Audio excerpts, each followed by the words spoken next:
feeling me to be disqualified to address this tender topic, please know that this book has been actively in the writing process for many years. Much of what I share in this book is pulled directly from my private journals, recording all of the anger, grief, longing, isolation, questions, struggles, tears, sorrows, and even joy, relief, excitement, and answered prayers along the way. While we are now parents, it was a life-altering battle that led us here. Hormonal imbalances, reproductive abnormalities, immune system dysfunction, and the desire for a larger family remain our realities.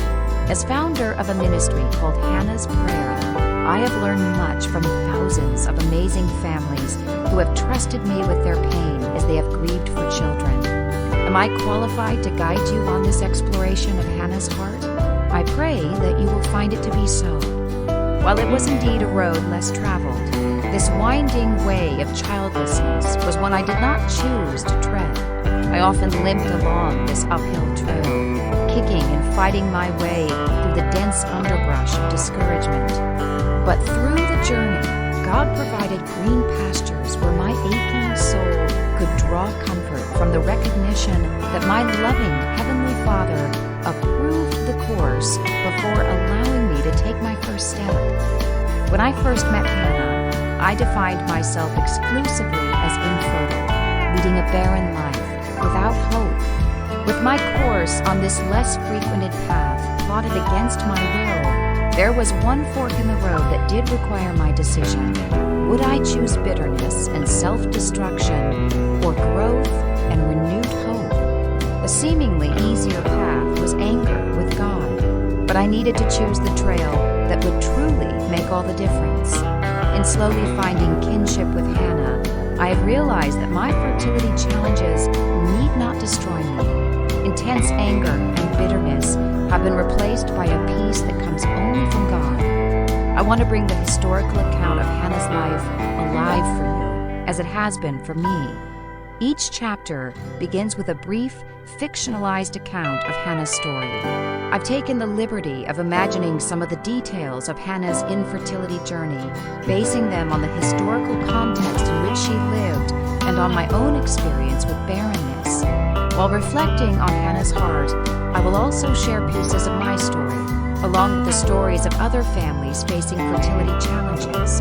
Through all of this, I have found that when I shift my focus from my human inabilities and infertility and seek God's strength to surmount fertility challenges according to His guidance, hope is rekindled. In getting to know this woman of old, I pray that the reflections of Hannah's heart will direct you to the source of her strength, whose name is the God of all comfort.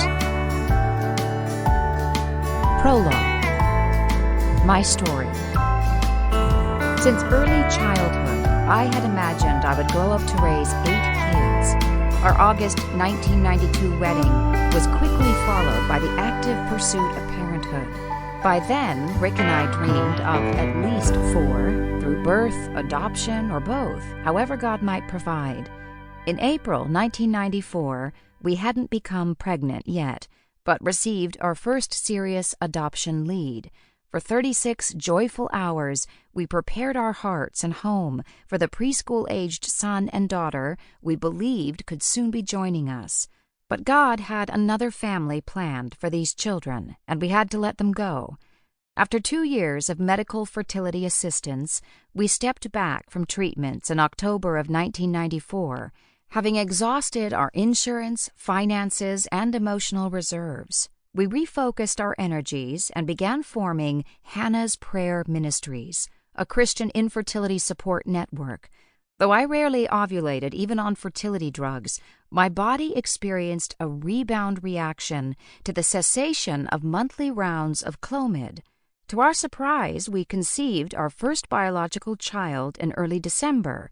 Noelle was miscarried December 26th or 27th. God brought many adoption possibilities into our lives over the following years.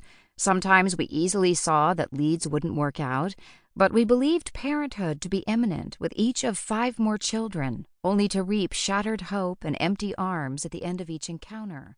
A young